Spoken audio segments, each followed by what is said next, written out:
Ya vamos a colgar una foto en la red social Twitter con esta previa justamente, con lo que pasaba en el estudio y mientras afinábamos los últimos detalles. Equipo listo, equipo completo. Vamos a empezar a mixear información junto al análisis para saber qué nos ocurre como ciudadanos de nuestra patria inmensa, grande, generosa. En continente africano, Zimbabue, avanza el conteo de votos en elecciones generales, las primeras después de 37 años de Mugabe en el poder. Preguntamos qué indica la alta participación. ¿Es o no la vuelta a un gobierno democrático? Allí, posibles respuestas. Ya si estuvieron en pantalla de Telesur antes, tuvieron un adelanto de esta pregunta y de lo que estamos haciendo en redes sociales en Conexión Digital. En Estados Unidos hay un incendio denominado Carr, en California. Ya ha desplazado a más de 40.000 personas, ha arrasado también 36.000 hectáreas. En un momento nada más vamos a ver la actualización justamente, a ver qué es lo que está pasando allí. En Venezuela también la Asamblea Nacional Constituyente estuvo de cumpleaños ayer, ¿lo recuerdan? Un año en la cual se buscaba paz para terminar con esas guarimbas, como le llaman a las acciones destructoras que hicieron los golpistas de la oposición. Ya podemos decir que es un capítulo concluido, la ANC está funcionando, vamos a tener un balance también a raíz de este cumple de un año. En Colombia, la Defensoría del Pueblo reportó este lunes, lamentablemente, el asesinato de 7 personas en el Tarra, un crimen que se dio en un barrio Villa Esperanza, al nordeste colombiano. También nuestro corresponsal está indagando para contarnos un poco más y actualizarnos el hecho. En Brasil tenemos que decir que ya empieza el tiempo electoral, específicamente con una gran incógnita. ¿Habrá golpe contra la candidatura de Lula da Silva? Hoy ya los medios de comunicación de ese país van ampliando un poco más, van llevando la agenda de cómo esta semana se van a conocer los nombres de los candidatos de las distintas toldas políticas y el gran enigma está ahí en el candidato del Partido de los Trabajadores. ¿Arrancamos? Vamos. Unas elecciones históricas, las primeras sin la participación de Robert Mugabe, que lideró el país entre 1980 y 2017. Tras su renuncia a la presidencia, obligado por un golpe militar, apareció la decisión de ir a urnas. Ayer los centros de votaciones amanecieron con grandes colas de personas que esperaban para ejercer su derecho al voto. Nunca antes sentí que mi voto iba a ser escuchado, así que esta vez siento que sí se va a escuchar. Los comicios se realizaron de forma tranquila durante 12 horas, con la participación que rondaría el 70% y fueron calificados por la Unión Africana como clave para el futuro de la nación. La disputa se encuentra entre dos candidatos, el presidente en funciones Emmerson Mnangagwa del Frente Patriótico y el líder del Movimiento por el Cambio Democrático Nelson Chamisa. Si ningún candidato presidencial gana el 50% de los votos, se realizará una segunda vuelta el 8 de septiembre.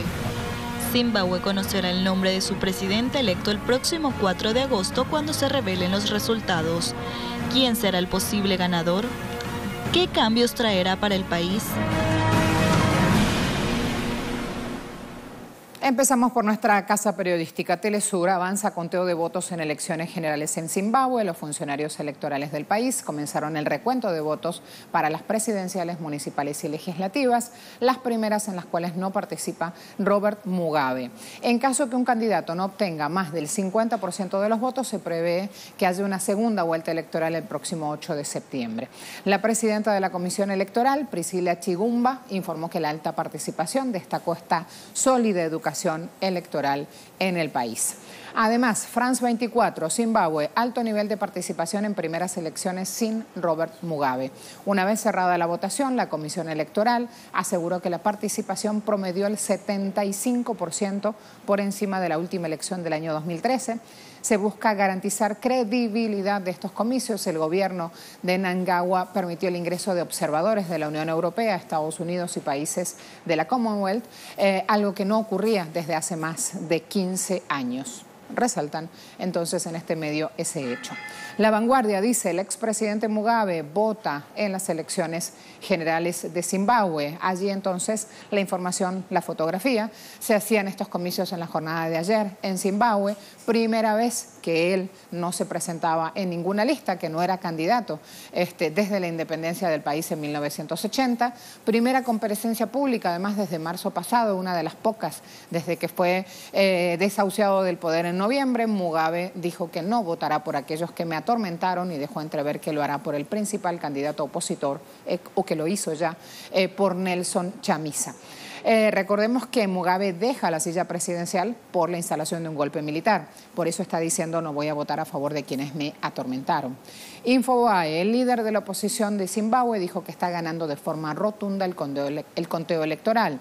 Nelson Chamisa, él es el líder opositor al que citan, dijo jornada de martes que está ganando de forma rotunda y que su partido tiene resultados en más de 10.000 recintos de votación. Ganando rotundamente, nos ha ido extremadamente bien, dijo en Twitter. Después de esta votación del lunes, el líder del Movimiento por el Cambio Democrático, así se llama su partido, dijo también, estamos listos para formar gobierno. Ahí un gran paneo por lo que va pasando justamente a esta hora. Quiero irme ahora a otro espacio a presentarles otras imágenes. Vénganse para acá. Miren esta galería de imágenes, nos va a mostrar justamente cómo fue este histórico proceso en Zimbabue. Allí van teniendo algunas de esas imágenes donde no hubo luz, se usó esta opción, ¿sí? Así se han ido identificando los electores. Dejen un poquito más las imágenes, inclusive para quienes tienen la posibilidad de leer en inglés, para ir sumando también otros datos. Esta la sube Bloomberg, que es una agencia de información económica específicamente, así se hacía justamente esa impresión en el dedo con tinta, que es la característica que justamente indica que han votado. En este caso, el centro de votación está ubicado en Harare, en Highfield. Algunos votantes han esperado largas horas, es lo que dice allí en ese texto en inglés. Esto es lo que ha provocado justamente molestia. La cantidad de horas que han tenido que estar los electores, 5,5 millones de ciudadanos en este país, no se entendía por qué han tenido que esperar tanto para votar. También han tenido imágenes como esta, con, en este caso, partidarios de Chamisa, el líder opositor al que están reseñando con esta foto. Esta imagen es lindísima, también mantengámosla ahí, por favor, para tener toda una idea de lo que va pasando. Colores del país, fíjense la identificación justamente de otro de los candidatos a la presidencia. Así se ha movido todo lo que es el packaging, la herramienta electoral, con paraguas, como ven, con bufandas, con gorros. Así cada uno de ellos ha ido bregando porque gane su líder. Hay que decir cómo se van a anunciar los resultados. Si bien tienen un sistema que permite un conteo rápido, hoy hablaba la autoridad electoral de una participación del 75%, esto es porque justamente ya han ido decantando esas informaciones y de una manera bastante rápida. Esta votación ha sido en la jornada de ayer. Fíjense aquí, esperando en Cuwatsana, jornada de martes, donde registra la información, más de 5,6 millones de ciudadanos se han registrado para las elecciones. Miren qué hermosa imagen y la cantidad de personas en fila para votar. Si hay una más, la mostramos, porque a esta hora es importante ir sumando. Ahí tienen agentes de prensa desplegados, haciendo su trabajo. Miren la cantidad de imágenes y atrás se pueden ver las largas filas de votantes. Mantengan la imagen para ver arriba, detrás de los árboles. Ahí están las filas de votantes esperando ingresar a ese centro. Allí lo tienen, ahí vamos con la manito ayudando también y mostrando. Imágenes que a esta hora van rodando por el mundo y aquí las vamos sumando también. Avanzamos y nos vamos a quedar ya a esta hora con el análisis. Esto pertenece justamente a la imagen a Nelson Chamisa, hay que ver si gana o no, aunque él ya, declaraciones de hace unos minutos, tenía la información, ya se da como ganador. Nos acompaña Iñaki Gil de San Vicente, un gran conocedor de lo que pasa en suelo africano. Voy a sumarlo. Iñaki, gracias por atendernos. ¿Cómo le va? ¿Puede escucharme? Yo lo veo ya en imágenes desde aquí. Quiero asegurarme de que nos oiga. Vamos a trabajar con ese audio, así nos puede escuchar. Iñaki, bienvenido. ¿Cómo está? Vamos a poner nuestra pregunta en Twitter a esta hora. Mientras tanto, vamos a ir afinando los temas de sonido que nos faltan afinar ahí para que nuestro invitado pueda oírnos. Vamos a mostrar esta pregunta que en red social Twitter ya está colgada, donde estamos indicando que avanza el conteo de votos en estas elecciones generales. Allí la invitación a que participen justamente, a que respondan a qué se debe esta alta participación electoral, si indica o no un cambio, si indica o no, la democracia finalmente, y si esa democracia es a la usanza de los zimbabuenses, o en esa democracia tienen mucho que ver los factores internacionales, que son los que finalmente llegan a este país africano con montos suculentos para levantar inversión, la famosa inversión internacional. Así que cuando nos respondan, tampoco vamos a dejar por fuera esa situación, y en el análisis también lo vamos a sumar. ¿Por qué? Porque quienes son adversos a lo que está ocurriendo ahora con los cambios políticos en Zimbabue hablan de la acción y el rol de China. Quiero ver si a esta hora Iñaki puede oírnos. Iñaki, ¿es así? Pausa rápida. Afinamos sonido con nuestro invitado y volvemos.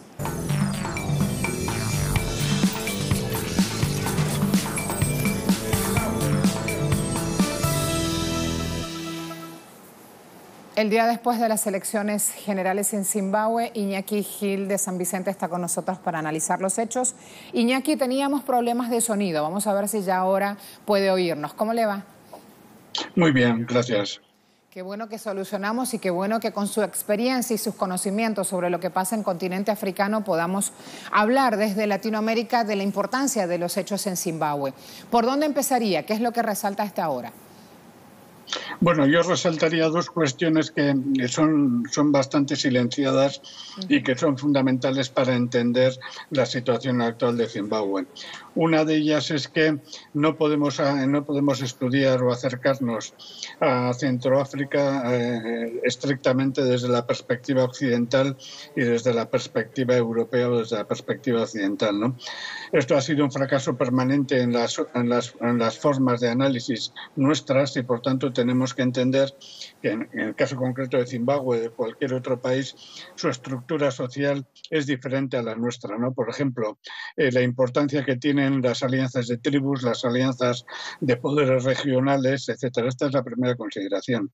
Y la segunda consideración es que Zimbabue lleva desde prácticamente 2008 un cerco económico disimulado, un cerco económico, presiones económicas disimuladas por parte de Occidente, que iban en aumento y que estaban sometiendo a la economía de Zimbabue a un desgaste económico, ¿no? Que, unido al factor anterior, al peso de las alianzas tribales, al peso de los clanes, al peso de la forma societaria de Zimbabue y de todo el área, hacía que fuera difícil salir de la situación. Aparte, la propia degeneración del presidente y del grupo que mantenía al presidente, que tuvo que dimitir ya en una situación crítica porque tenía 93 años de edad cuando dimitió en noviembre de 1917, ¿no?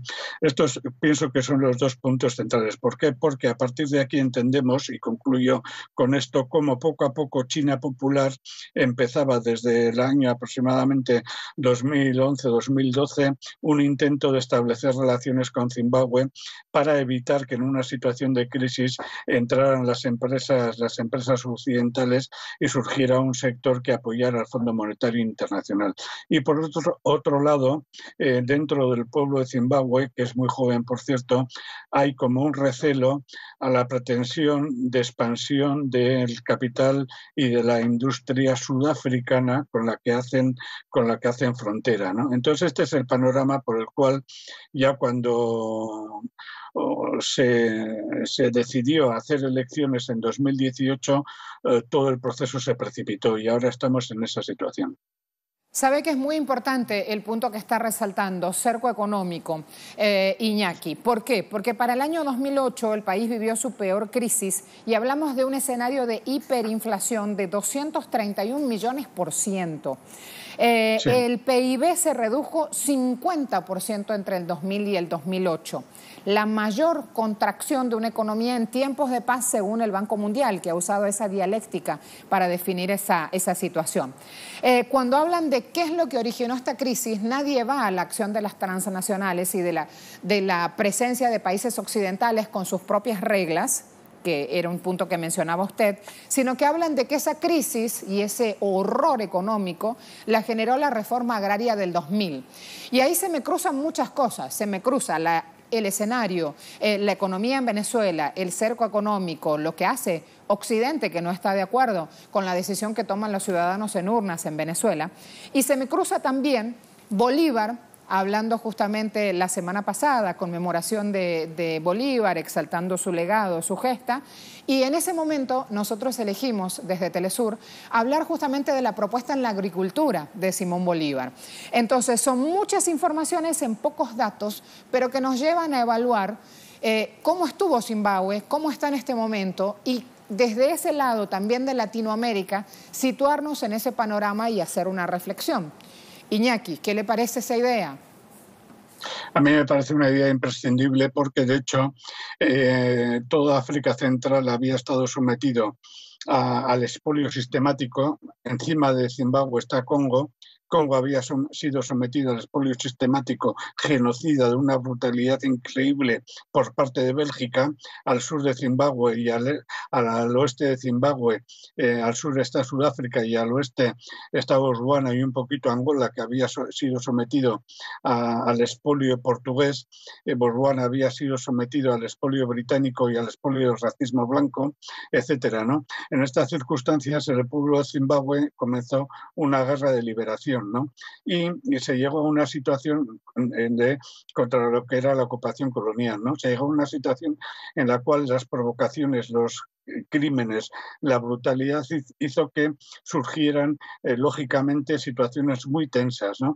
Y una de las situaciones muy tensas era que los colectivos tribales de Zimbabue no veían nada bien cómo los blancos controlaban la tierra, cómo los blancos, que ya venía desde la época de Rodesia, cómo los blancos controlaban la tierra, poseían la tierra y se llevaban fuera las riquezas del país. Esto llevó a unas decisiones del gobierno de Mugabe que no fueron en ninguna forma toleradas ni siquiera comprendidas por la mentalidad de la izquierda europea, ¿no? Entonces, por eso he empezado advirtiendo que cuando nos acercamos a las problemáticas de estos pueblos debemos dejar de lado el eurocentrismo y más el eurocentrismo de las izquierdas, ¿no? Y ubicarnos en aquellos pueblos. A partir de ahí hubo, por parte de muchas izquierdas y de muchos planteamientos democráticos o democraticistas europeos, un desprecio a todo el movimiento de emancipación y, por tanto, un apoyo indirecto y a veces directo a las políticas posteriores de exterminio económico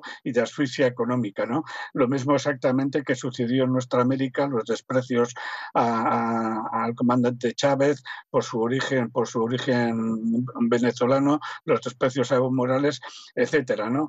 Exactamente lo mismo sucedió allí. Y entonces la situación socioeconómica de Zimbabue, sometida a este cerco y sometida a prácticamente no habían tenido futuro, no habían tenido ninguna posibilidad y tampoco habían tenido un movimiento de emancipación como lideró en nuestra América Bolívar, no habían tenido ese movimiento de emancipación porque el exterminio del capitalismo y del colonialismo europeo había sido de una desertización impresionante y no pudo surgir un movimiento criollo revolucionario, ¿no? Como consecuencia de eso, cuando surgieron movimientos revolucionarios, tuvieron que enfrentarse a una tarea gigantesca. Ahora hay la posibilidad que esa tarea gigantesca democráticamente se inicie, pero hay muchas dudas al respecto.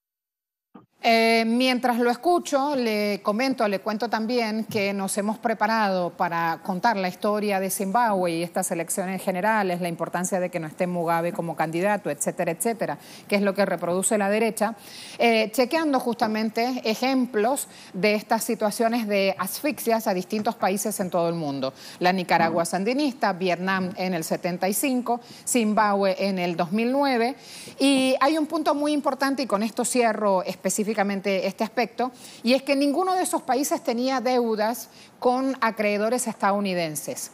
Cuando me voy al tema de deuda, de inmediato me sitúo en Zimbabue y me voy a su relación con China, que es una de las cosas que la mediática internacional de la derecha hasta ahora refleja, de que en las elecciones generales de Zimbabue mucho tiene que ver el poder económico chino presente, que sigue llegando con su alforja llena, cargada en término jurídico o en término comercial con sus inversiones extranjeras directas. ¿Qué podemos decir del rol de otros países justamente en la vida económica de Zimbabue para también tener idea de si van a poder levantar cabeza o no en un futuro cercano? Bueno, aquí precisamente viene el resultado de estas elecciones, ¿no? Si gana la autodenominada oposición democrática, dirigida por un joven con unas creencias religiosas, tendremos que ver si está dispuesto a desarrollar una política de identidad nacional y una política de soberanía nacional que le permita mantener la soberanía de Zimbabue frente a tres potencias, ¿no? Por una parte, como hemos comentado, perdón, como hemos comentado, la presencia de China, que ya viene presionando desde hace un tiempo. Por otra parte, la presencia de Sudáfrica, que no podemos dejar de lado, pero por otra parte, la presencia de Estados Unidos y de Europa, ¿no? Aquí el centro se va a jugar, el centro del problema se va a resolver si realmente Zimbabue, lo mismo que el resto de pueblos, tienen capacidad para desarrollar una política nacional de soberanía nacional popular, como se ha desarrollado y ha surgido en otros sitios, por ejemplo, el caso de Argelia, o en otros sitios el caso en nuestra América, ¿no? Este va a ser el punto central, ¿no? Si consiguen desarrollar esa política de soberanía nacional, perfectamente pueden comenzar a establecer relaciones de igual a igual con potencias como China, que por ahora no llevan una política de expolio tan dura como lleva Estados Unidos y Europa, ¿no? O una política de expolio dura como lleva Sudáfrica, ¿no? Pero eso depende de que el pueblo de Zimbabue recupere su soberanía. Con Mugabe llegó un momento en que esa soberanía empezó a hundirse, y por eso sectores militares hicieron una especie de golpe blando, que no hizo falta apenas más, una especie de golpe blando, y a partir de ahí se desarrolló toda una expectativa juvenil, se desarrolló toda una esperanza juvenil de que mediante unas elecciones o un proceso democrático pudieran ellos recuperar su futuro, ¿no? Han pasado pocos meses, pero todo indica, y aquí hay realmente el panorama que tienen es bastante negro, todo indica que tal y como está el futuro de África en la batalla que se está celebrando, que está librando peor a nivel internacional, el futuro de África va a ser pues prácticamente un cadáver expoliado por la política de Estados Unidos y de Europa, ¿no? Ojalá el pueblo de Zimbabue pueda recuperar su soberanía o construir su soberanía nacional, porque cuando intentó hacerlo en los años 80 no le dejaron. En marzo de este año, el presidente de Zimbabue hacía su primera visita oficial a China. Para cerrar ya, Iñaki, ¿tiene alguna preferencia o alguna cuestión particular acerca de los dos candidatos que concentran la mayor cantidad de votos?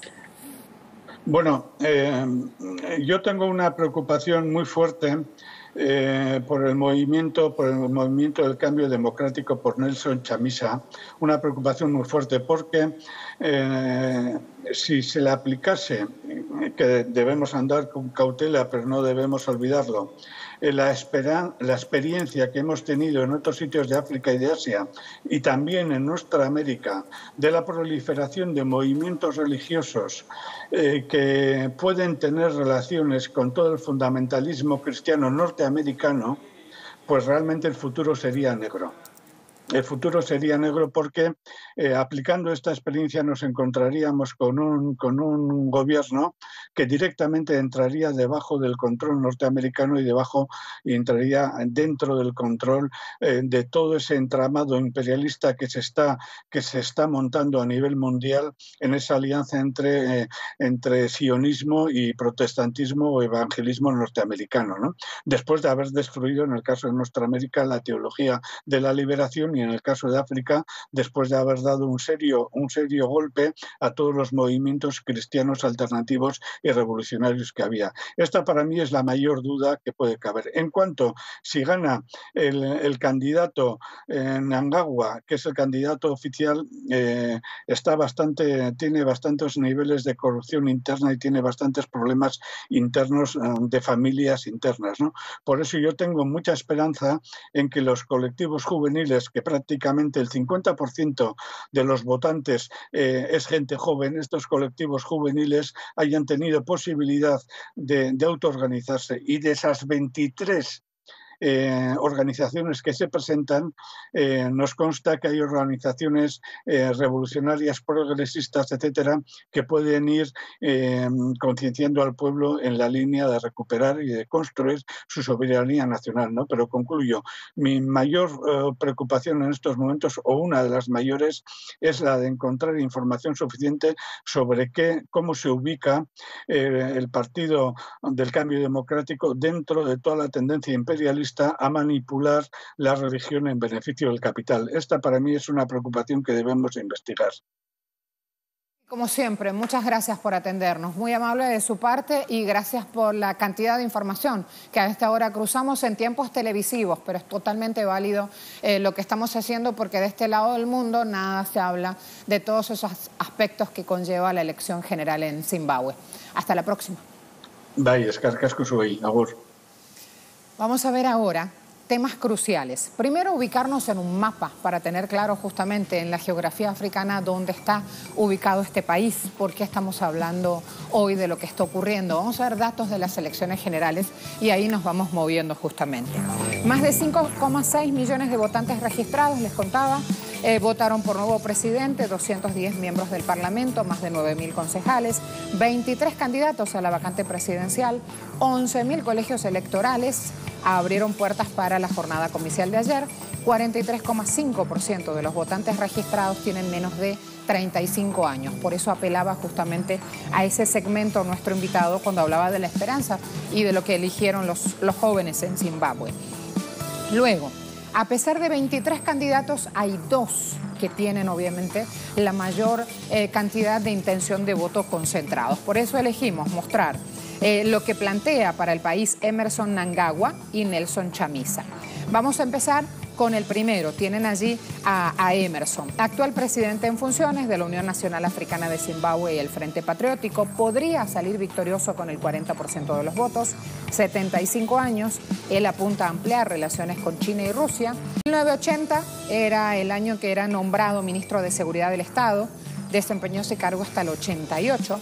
Luego fue también ministro de Vivienda Rural y en 2014 Mugabe lo nombra vicepresidente. Es así que tras el golpe militar del año pasado contra Mugabe, asume este hombre funciones de presidente y convoca a estas elecciones. Nelson Chamisa, es quien les conté hace algunos minutos, se da como adjudicatario de estas elecciones, como ganador. Abogado, pastor, 40 años, quiere convertirse en el jefe de Estado más joven del país, está apoyado por el Movimiento por el Cambio Democrático, quiere hacer una alianza con Estados Unidos, atención, lograr acuerdos con Donald Trump, miembro de comités de defensa, asuntos internos, cuentas públicas, género y juventud, transporte y comunicaciones, o sea que tiene experiencia en la vida política del país, aunque es muy joven. Chamisa también fue miembro de la Unión Nacional de Estudiantes de Zimbabue. ¿Cuáles son los desafíos para el próximo presidente? Para entender justamente esta cuestión y ya para ir cerrando nuestra agenda abierta el punto. Impulsar la recuperación de la economía. Con todos esos datos que les conté son vitales. Con esa hiperinflación, con un escenario muy reciente de caída económica, 50% del PIB, recuperar la economía es fundamental. También quiere y le urge reconstruir los sistemas de salud y de educación, entre otros. Así que hay que ver si con esos 2 puntos acapara finalmente los votos que lo lleven a la victoria.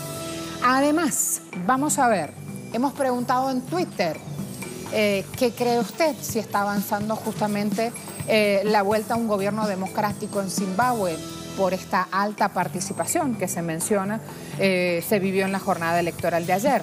57% dice sí, hay avances, 19% dice no, falta mucho, 24% dice sigue un gobierno militar. Pausa rápida, a la vuelta a otros temas. Cuando regresemos, entre otros países, vamos a abordar Latinoamérica. Me voy, Colme, mi amor, con un titular. Venezuela está pasando aquí. Hemos hablado de Zimbabue y esta asfixia económica generada por países occidentales contra la nación. Venezuela y su actualidad. Presidente de la nación, Nicolás Maduro, dijo: Ahora nos toca producir, con bloqueo o sin bloqueo. Moviéndonos, señores. El PSUV, el Partido Socialista Unido de Venezuela, está realizando un encuentro que va a continuar o se va a realizar por todo este mes de agosto que viene también. Así que van a seguir generándose acciones, declaraciones, pronunciamientos y desde aquí se lo vamos a ir contando. Pausa, volvemos.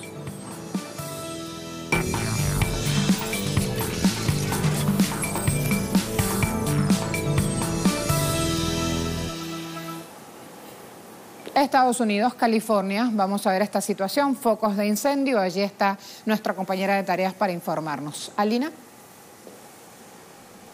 Hola, ¿qué tal? Muy buenos días. Así es, varios incendios se encuentran asolando el estado de California. Simplemente en la parte norte, el incendio CAR arrasó con más de 38.500 hectáreas hasta el momento, dejando más de 870 viviendas destruidas. Hasta el momento, solo de este incendio se tiene controlado el 17%, mientras que el incendio llamado Ferguson ha acabado con más de 22.000 hectáreas a su paso y apenas se tiene el control del 30% del mismo.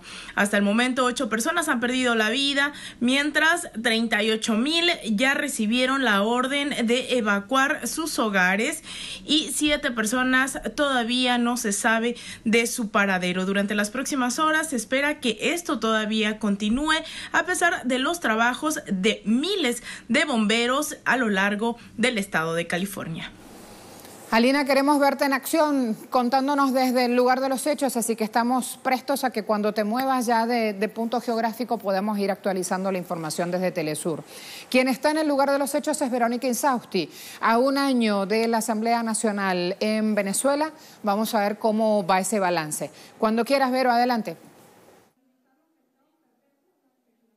Hola, buen día, un gusto estar en tu programa. Así es, ayer cumplió un año la Asamblea Nacional Constituyente y lo celebró con la paz en Venezuela. Recordemos que hace un año, justo cuando se instaló la Asamblea, se acabaron las guarimbas e inició nuevamente un proceso de paz aquí en el país bolivariano. Se dieron para ello varias leyes, varios reglamentos para que se pueda mantener este proceso de paz que hoy vive la población aquí en Venezuela. Pero hay mucho más por hacer. Ayer Delcy Rodríguez, la vicepresidenta ejecutiva del país, y Diosdado Cabello, presidente de la Asamblea Nacional Constituyente, en esta celebración por el aniversario, comentaron sobre ello, dijeron que hay mucho por hacer, sobre todo en el tema económico. Ellos están esperando los proyectos de ley del Ejecutivo para poder reglamentarlos, ponerlos en el marco de la Constitución, como por ejemplo el tema de la flexibilización de la moneda internacional para poder invertir aquí en Venezuela. Ya no es necesario invertir solo con la moneda local, los bolívares, sino también se podría invertir con otro tipo de moneda. También otros diputados hablaron sobre el tema de reglamentar las sanciones mucho más drásticas para las personas que incurrían en delitos contra el Estado. Y bueno, así varias otras leyes que se tienen que implementar a corto plazo para que este programa económico que ha lanzado el presidente Nicolás Maduro se pueda ejecutar cuanto antes. Entonces, estos son los pendientes para la Asamblea Nacional Constituyente. Adelante. Muchas gracias. Pendientes implican desafíos, pendientes implican decisiones, pendientes por tomar. Vamos a seguir también de eso de cerca. Me voy a Colombia. Terrible. Los números de violencia en el país siguen aumentando. Este lunes una masacre en el norte del Santander dejó 7 campesinos muertos. José Manuel Jiménez hasta ahora con informaciones. Adelante. Hacia las 2:30 hora Colombia llegaron al barrio Villa Esperanza, a un local de billares en el municipio de El Tarra, en el Catatumbo, norte de Santander, por lo menos 10 hombres armados, fuertemente armados con fusiles, y asesinaron por lo menos a 7 campesinos de la región. Entre ellos se encuentra el presidente de la Junta de Acción Comunal de la Vereda El 84, Freddy Quintero. Él hace parte también de la organización de la Asociación de Campesinos del Catatumbo, ASCANCAT. Recordemos que esta organización ha tenido serios señalamientos por diversos grupos armados, amenazas y atentados a sus líderes. Y el día de ayer fue asesinado Freddy Quintero, uno de sus líderes. También hay que recordar que esta región lleva por lo menos 6 meses en disputa de de cultivos ilícitos, de varias zonas de cultivos ilícitos por parte del EPL y el ELN, una situación que ha agravado en la región del Catatumbo, generando desplazamientos y también la zozobra generalizada en toda la región. No ha sido posible que misiones humanitarias como de Naciones Unidas o otros organismos internacionales puedan frenar la violencia en esta región. El Estado también ha sido incapaz de frenar dicha confrontación entre el EPL y el ELN. El lugar donde se ha dado la masacre es una zona donde opera la Fuerza de Tarea Vulcano y las organizaciones sociales se preguntan cómo puede ocurrir una masacre donde es una zona militarizada como es el Tarra y nadie diga nada. En las últimas horas se ha dado a conocer un comunicado del EPL donde asegura que ellos no fueron los que cometieron esta masacre en el Tarra, así que pues quedan las investigaciones abiertas y los colombianos deberemos saber en las próximas horas quién fue el que atentó contra la vida de estos campesinos. Recordamos, 7 campesinos asesinados en el Tarra, región del Catatumbo, departamento del norte de Santander. Muchas gracias. Algo importante también, para el día de hoy, Iván Cepeda, a través de red social Twitter, ha colgado esta información. Invito a rueda de prensa mañana, martes 31 de julio de 2018, junto con el abogado Reinaldo Villalba. Presentaré detalles de nuevas acciones jurídicas relacionadas al caso de los falsos testigos y el expresidente Álvaro Uribe. 8:30 am, colectivo de abogados José Alvear. Información que se puso ayer a las 10:30 de la noche, 22:37 horas del 30 de julio del 2018. Ahí lo tienen en pantalla. ¿Se acuerdan cuando ayer temprano hablamos y abordamos el tema de Uribe y su renuncia al Senado? Dijimos también que ya con esto el mismo fin de semana se había desplegado un blindaje mediático para favorecerlo, obviamente. Bueno, Uribe ayer habló, después de eso hoy habla Iván Cepeda y va sumando así información. Estamos viendo un ambiente político en Colombia con muchas informaciones, más estas tristes noticias que se siguen sumando y que hablan del asesinato de líderes y lideresas sociales y de ciudadanos que trabajan a favor de los derechos humanos en el país. Me preparo a ir a una pausa rápida, pero abriendo el abanico con otras noticias. ¿Por qué? Porque también ya Yuki está con los deportes aquí presto y listo. Por eso, Congreso del PSV debatirá en regiones. Delegados deben ir a discutir 12 propuestas acordadas en plenarias. Lo dice Últimas Noticias de Venezuela, ¿sí? Constituyente cumpleañera es lo que están resaltando aquí en la imagen. Y también atentos a esto porque el panorama de lluvias en la región nos obliga a estar atentos. Más de 1000 familias afectadas en Amazonas por la crecida del río Orinoco. Allí la imagen justamente. Cambio, ¿quién está? Tambasquito. Tambasquito, me voy a Correo del Orinoco, ya lo hemos mostrado. Tenemos razones para estar satisfechos con esta militancia, dice Diosdado Cabello. Ratifican a Maduro presidente del PSV y lo autorizan a nombrar directiva nacional. Y esta declaración, jornada de ayer, nos toca producir con o sin bloqueo. Avanzo, Diario Vea, Nicolás Maduro ratificado presidente del PSV. Allí la imagen. Y para culminar, el Nacional también, hablando justamente de, entre otros puntos, la extensión de la ANC, los militantes del PSV y lo que estaba pasando en la jornada de ayer. Se me viene, a ver, esa imagen, Madre Santa, habíamos perdido ahí el periódico. Se viene un compañero, me giro, vénganse para acá. Ajá, hola Yu, ¿cómo estás? ¿Cómo anda todo, mi amor? Muy bien, buen día, ¿cómo están todos? Bienvenido, eso. ¿Qué tal mi nuevo look? Hay corte de pelo, new look, ¿qué tal? Me tocaba. Salía. Sí.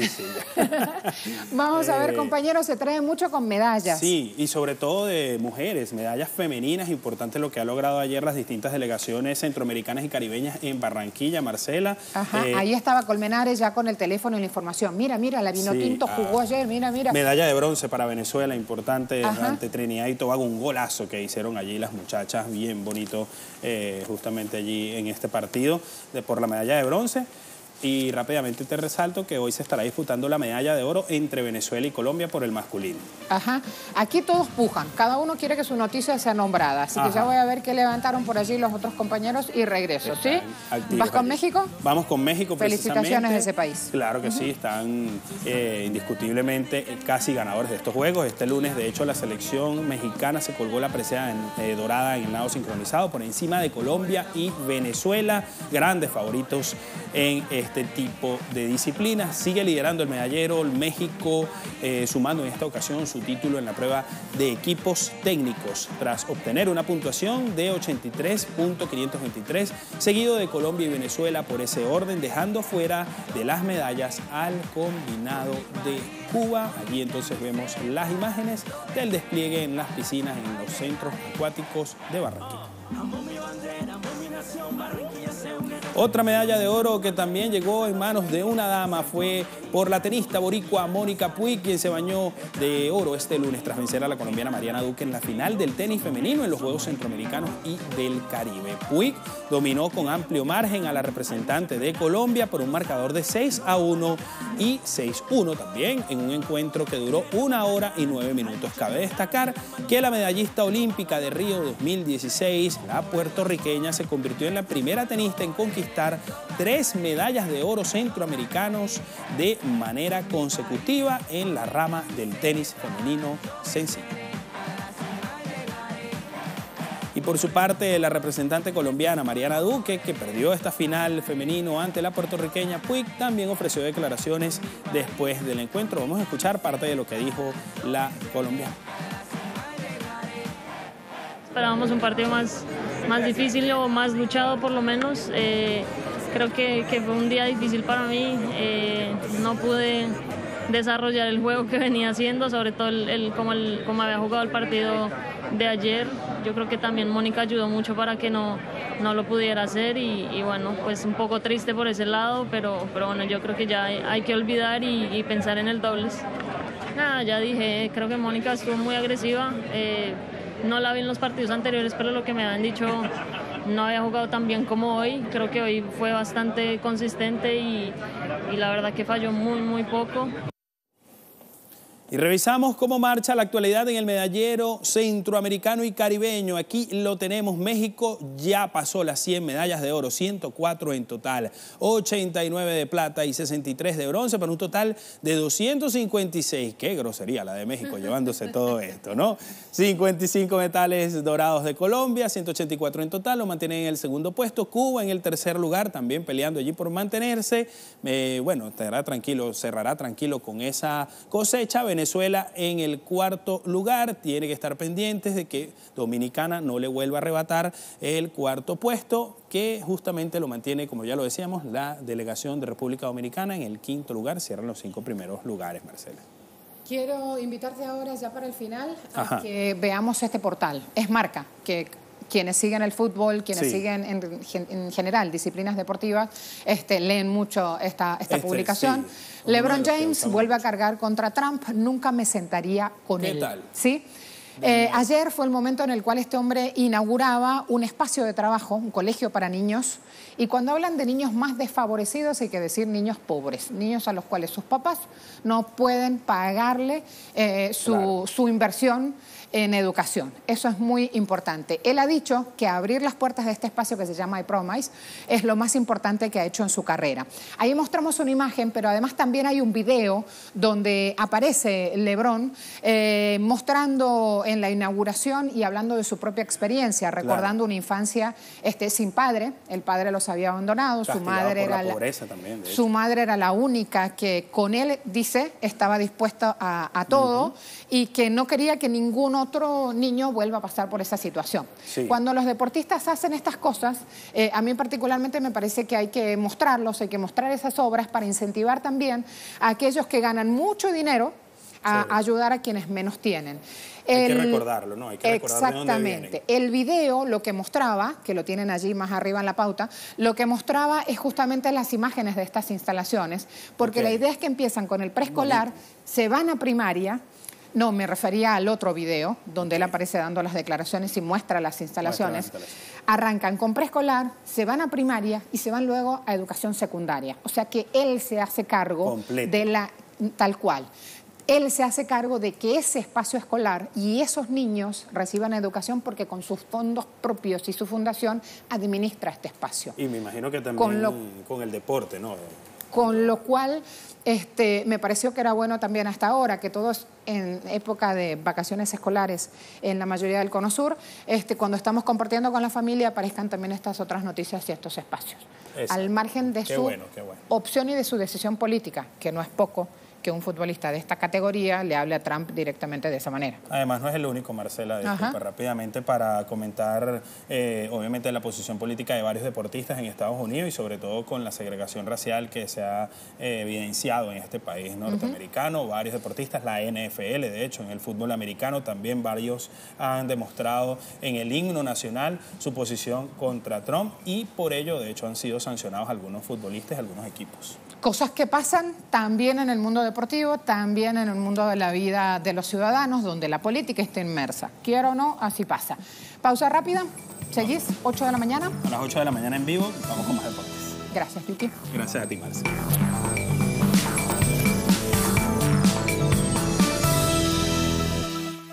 A más de 100 días en la cárcel de Curitiba, Luis Ignacio Lula da Silva sigue liderando las intenciones de voto, superando la marca de 30% y venciendo en todos los escenarios posibles. El expresidente, víctima de un caso de persecución política y judicial, es el líder social más popular de Brasil, pero su candidatura para los comicios generales del próximo octubre está amenazada. La ley denominada ficha limpia impide que personas condenadas en segunda instancia, como es el caso de Lula, se postulen para cualquier cargo político. Sin embargo, el Partido de los Trabajadores garantiza que el expresidente es candidatísimo y añaden que el próximo 4 de agosto harán una convención nacional, cuando confirmarán su precandidatura. El momento clave con la justicia electoral brasileña empezará este 15 de agosto, cuando el PT registrará la postulación de Lula en un acto nacional. En Brasilia, los partidos de derecha piden por la impugnación de la candidatura, mientras el clamor popular exige Lula libre y Lula presidente. ¿Qué dice Telesur? La ley garantiza el derecho de Lula a ser candidato. Esto es lo que reitera el Partido de los Trabajadores, que destaca que a pesar de que Lula fue condenado sin prueba y sin crimen, a pesar de que grandes medios celebraron lo que sería un supuesto fin para el líder y para el Partido de los Trabajadores, Lula está al frente de todas las encuestas. Siguiente portal, me espera el invitado ya para desarrollar este tema. Valor económico, PT no trabaja con escenario sin Lula, así de claro. El Partido de los Trabajadores no funciona con ese escenario sin Lula como un candidato. Afirmaciones de este día lunes del exalcalde paulista, Fernando Haddad, antes de reunirse con el ministro de Economía. Reunión de gabinete que tenían, daba esa declaración. Avanzo con el siguiente. Vamos a ver también, Prensa Latina, por la libertad de Lula inician hoy huelga de hambre en Brasilia. 6 militantes de movimientos populares inician una huelga de hambre por tiempo indefinido, reclamando la libertad de Lula y su derecho a ser candidato presidencial. Avanzo.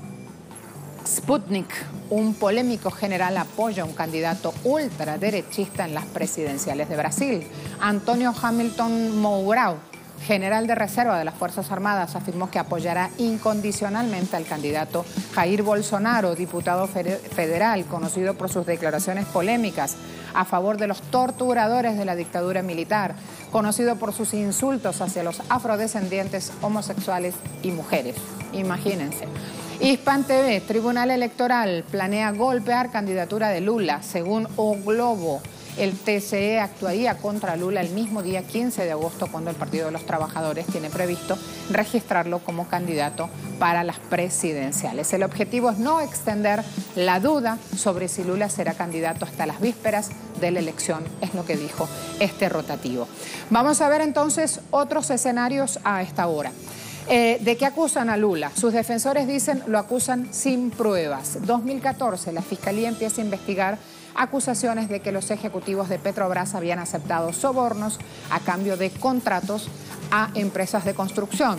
Lula fue sentenciado por recibir supuestamente un apartamento frente a la playa valuado en $1,1 millón como un soborno de la firma de ingeniería OAS. De esto no hay evidencia. La defensa del expresidente dice la sentencia se basa en la palabra de otro alto cargo condenado por corrupción y por eso hablan de que es una sentencia sin fundamento. 7 de abril, antes de que se entregara a la justicia, Lula le habló a los seguidores. Dijo, sepan que probaré mi inocencia. Con Lula en la cárcel, ¿qué opciones tiene su defensa? La defensa puede recurrir al Tribunal Supremo de Justicia presentando un recurso especial para anular esta sentencia. En caso que el pedido sea rechazado, todavía puede presentar un recurso extraordinario a la máxima corte del país. Según la Constitución, Lula debería seguir en libertad hasta que se agoten todos esos recursos. Sin embargo, hoy está encarcelando, esperando resolución de un proceso que puede llevar años para ser juzgado. Y viene también esta cuestión. Lula tiene meses como líder indiscutible en los sondeos presidenciales y hay 5 razones que hacen a este hombre como candidato favorito. ¿Por qué? Porque ha trabajado y ha logrado en Brasil bajar la pobreza, bajar el desempleo, implementar programas sociales que han llevado beneficios y mejora en la vida de ciudadanos, ha logrado crecimiento económico y mejoras sustanciales en el sistema educativo. Esa es la razón por la cual, aún preso, Lula está al frente de todas las intenciones de voto en las encuestas que se hacen en el país. Tulio Ribeiro es economista, historiador, profesor. A esta hora también va a sumar información y análisis con nosotros. Tulio, bienvenido. ¿Cómo le va? Estoy bien, estoy muy... muchas gracias por la invitación. Es un placer hablar contigo, Marcela, y la larga audiencia de Telesur para todo el mundo. Semana decisiva planteábamos en Telesur para justamente este camino electoral que se viene. Hablamos de que una renta media de una familia en Brasil hoy ha caído entre el 2015 y el 2017 14% y que esto, lo económico, también va a ser decisivo justamente en las elecciones que se vienen. ¿Cómo cree que se van a plantear las cosas durante esta semana, Tulio? Bien, esta semana es muy importante. En realidad, todos los candidatos esperan sobre la decisión sobre Lula, que él, primero en todas las encuestas y también en muchas encuestas ya tiene éxito en la primera vuelta. Los candidatos están siguiendo a oficializar sus candidaturas, pero no tienen logrado éxito en conseguir vices para placa de candidatura porque todos só miran Lula. Es una situación muy difícil para todos los otros porque el pueblo quiere siempre hablar de Lula. Intentaron cerrar cualquier posibilidad de Lula que está cercano de su pueblo, pero no importa que está encarcelado. Yo creo, en mi opinión, que es encarcelado en Brasil pero el poder de los Estados Unidos.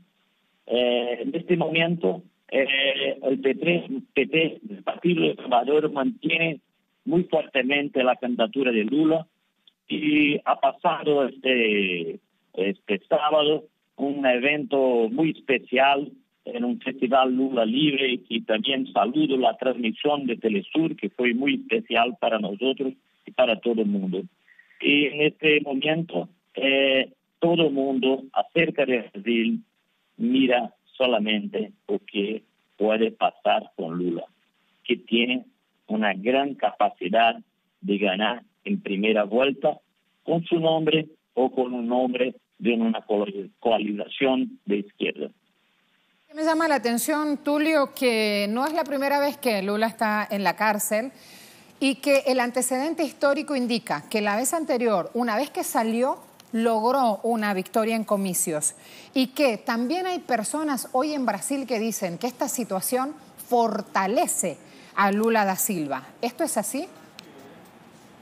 Sí, Lula tiene una fuerza tan grande, es un líder tan cercano de su pueblo, tiene una ligación tan cercana, tan directa, que no necesitan estar en las calles para tener su nombre en primer lugar. Y yo quiero hacer un análisis un poco de historia.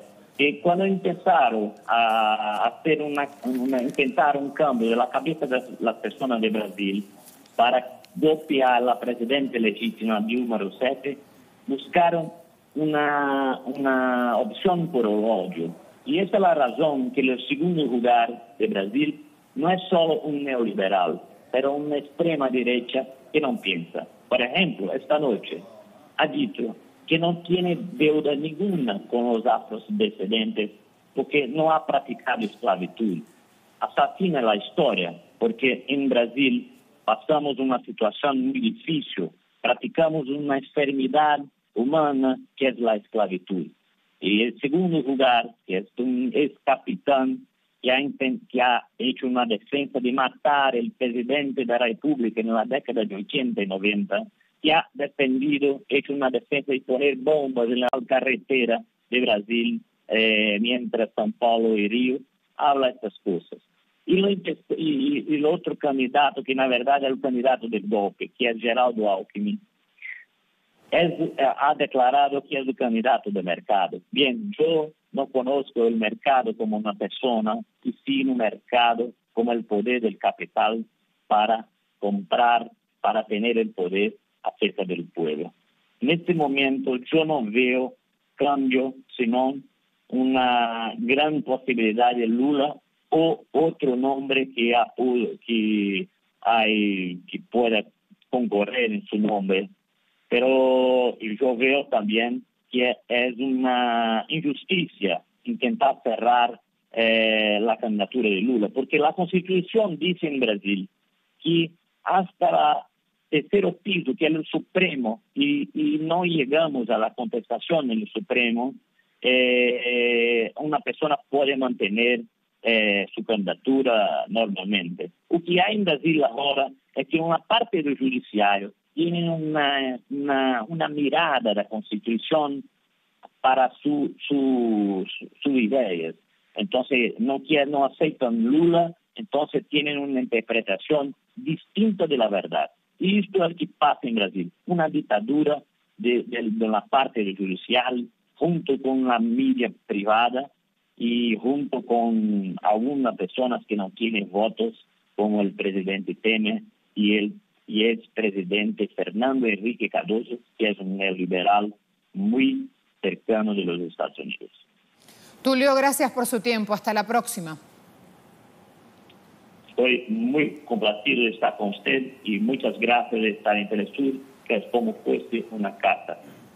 Gracias a Telesur y su participación en la elección del pleno. Buenos días. En Twitter preguntamos, empieza el tiempo electoral con una gran incógnita. ¿Habrá golpe contra la candidatura de Lula da Silva? Y ya cerrando nuestro programa vamos a revisar respuestas. 51% dice sí, no pueden con él. 8% dice no, todo sigue igual, 8%. Y 41% dice se viene fraude. Hasta aquí nuestra agenda abierta. Me espera ya Giovanni Noguet para seguir con las noticias desde el sur, así que vamos a darle la bienvenida.